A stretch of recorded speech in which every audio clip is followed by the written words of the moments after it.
اعوذ باللہ من الشیطان الرجیم بسم اللہ الرحمن الرحیم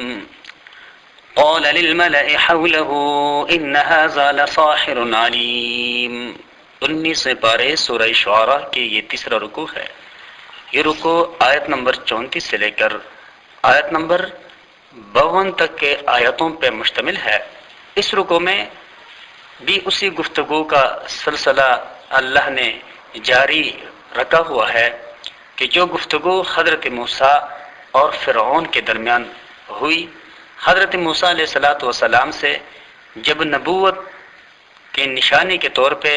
فرعون نے معجزہ طلب کیا، حضرت موسیٰ علیہ السلام نے ان کے سامنے 2 معجزے ظاہر کیے، تو قال للملأ حولہ، کہنے لگا وہ اپنے سرداروں سے جو اس کے ارد گرد بیٹھے ہوئے تھے، یعنی اس کے کابینہ کے افراد، کہ ان ھذا لساحر علیم، بے شک یہ تو کوئی پڑھا ہوا جادوگر ہے۔ یرید، یہ چاہتا ہے، ان یخرجکم من ارضکم، کہ تمہیں بے دخل کر دے، نکال باہر کر دے تمہیں تمہارے دیش سے، تمہارے سرزمین سے، بسحرہ، اپنے جادو کے زور سے۔ فماذا تأمرون، سو اب تمہارا اس بارے میں کیا خیال ہے؟ قالوا، کہا انہوں نے، ارجہ، چھوڑ دیجئے اس کو، واخاہ، اور اس کے بھائی کو بھی، وابعث فی المدائن، اور بھیج دیجئے شہروں میں۔ مدائن مدینہ کی جمع ہے، شہر کو کہا جاتا ہے، حاشرین، نقیبوں کو، جمع کرنے والوں کو، یاتوک بکل سحار علیم، جو لے کر آئے تیرے پاس جو بڑا جادوگر ہو، پڑا ہوا دانا، یعنی ہم ان کا مقابلہ کریں گے۔ اب اسی طرح ہوا، فجمع السحرۃ، پس اکٹھے کیے گئے جادوگر، لمیقات یوم معلوم، اس معلوم دن کے مقررہ وقت پر، اور وہ معلوم دن ان کے تہوار کا دن تھا، اور اس دن کے اندر وہ چاش کا وقت تھا۔ حضرت موسیٰ علیہ السلام نے اس دن اور اس وقت کا تعین کیا تھا، اس لیے کہ موسیٰ علیہ السلام چاہتے تھے کہ اس مقابلے کے دورانیے میں وہ لوگ بھی موجود ہوں جو اپنے کاروبار کے غرض سے باہر گئے ہوئے ہیں، اس لیے کہ دور باہر گئے ہوئے لوگ عمومی طور پہ تہوار کے دنوں میں اپنے گھروں کو لوٹاتے ہیں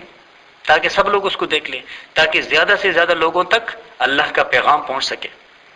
اور دوسری بات یہ کہ پھر وہ دوپہر کا وقت ہو تاکہ لوگ کسی شک اور شبہ کا شکار نہ رہے کہ بھی وہ اندھیرے میں ہمیں سام دکھائی دے رہا تھا، حقیقت میں تو وہ لاٹھی تھی، اس لیے کہا دوپہر کے وقت رکھ لو۔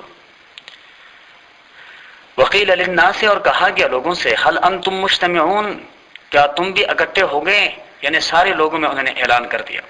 لعلنا نتبع السحرۃ،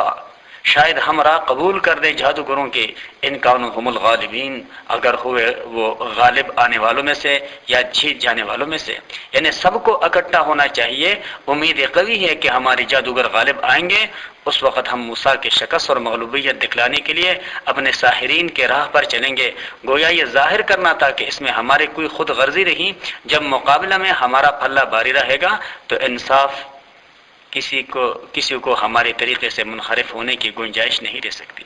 لیکن اس کے ساتھ ساتھ انہوں نے پہلے سے اپنے خواہش کا اظہار کر دیا کہ ہم جادوگروں کے راستے پہ چلیں گے۔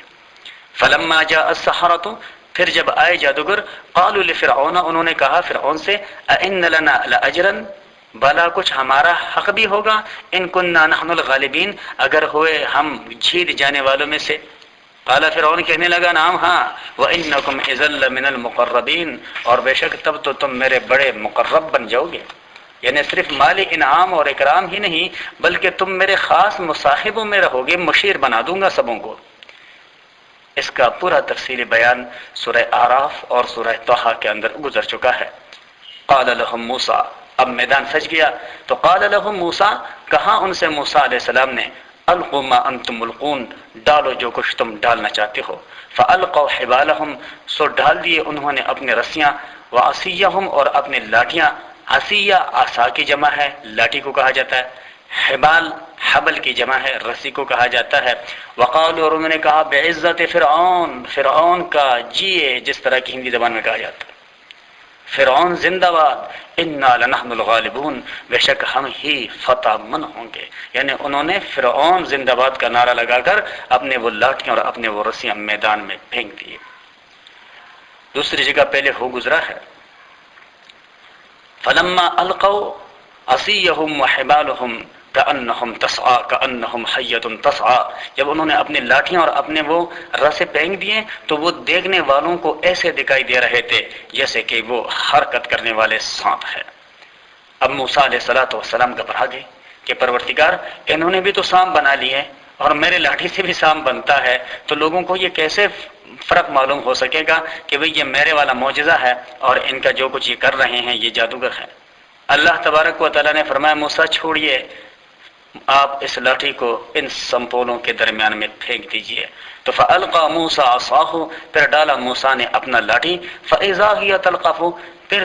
وہ ناگہان نکلنے لگا ما یأفکون، جو کچھ انہوں نے چھوٹے چھوٹے سنپولے بنا رکھے تھے۔ اس لیے کہ یہ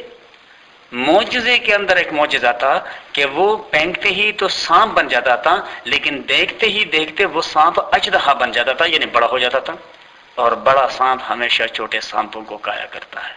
تو جب وہ اژدہا بنا تو اس نے ان کے وہ بنائے ہوئے سنپولے سارے کھا لیے۔ فَأُلْقِيَ السَّحَرَةُ سَاجِدِينَ، سو گر گئے وہ سارے جادوگر سجدے میں، اور انہوں نے نعرہ لگایا، قالوا، کہا انہوں نے، آمنا برب العالمین، کہ ہم نے مان لیا ہے رب العالمین کو، جو کہ رب موسیٰ و ہارون، جو کہ رب ہے موسیٰ اور ہارون کا۔ قال فرعون، کہنے لگا، آمنتم لہ قبل ان آذن لکم، تم نے مان لیا اس کو پہلے اس سے کہ میں تمہیں اس کا اجازت دوں یا میں تمہیں حکم دوں؟ انہ لکبیرکم الذی، بے شک یہ ہے تمہارا وہ بڑا، علمکم السحر، جس نے تمہیں جادو سکھایا۔ منافق آدمی کا یہی طرز عمل ہوتا ہے، حالانکہ اسی کے جمع کیے ہوئے بندے تھے، اسی کے انعام اور اکرام کے ساتھ انہوں نے ان کو لالچ دے رکھا تھا، لیکن جب وہ ہار گئے اور باطل ظاہر ہوا، حق غالب ہوا، تو اس نے فوری طور پر الزام جادوگروں پہ لگا دیا کہ یہ تو تمہارا بڑا تھا۔ فَلَسَوْفَ تَعْلَمُونَ، سو جلد تمہیں معلوم ہو جائے گا، لَأُقَطِّعَنَّ أَيْدِيَكُمْ، البتہ کاٹ ڈالوں گا میں تمہارے ہاتھ، وَأَرْجُلَكُمْ مِنْ خِلَافٍ، اور دوسری طرف کے پاؤں، وَلَأُصَلِّبَنَّكُمْ أَجْمَعِينَ، اور سولی پہ چلا دوں گا تم سبوں کو۔ قالوا، کہا انہوں نے، لا ضیر، کوئی پرواہ نہیں، انا الی ربنا منقلبون، ہم کو تو اپنے رب کی طرف پھیر جانا ہے، یعنی بہرحال مر کر خدا کے یہاں جانا ہے،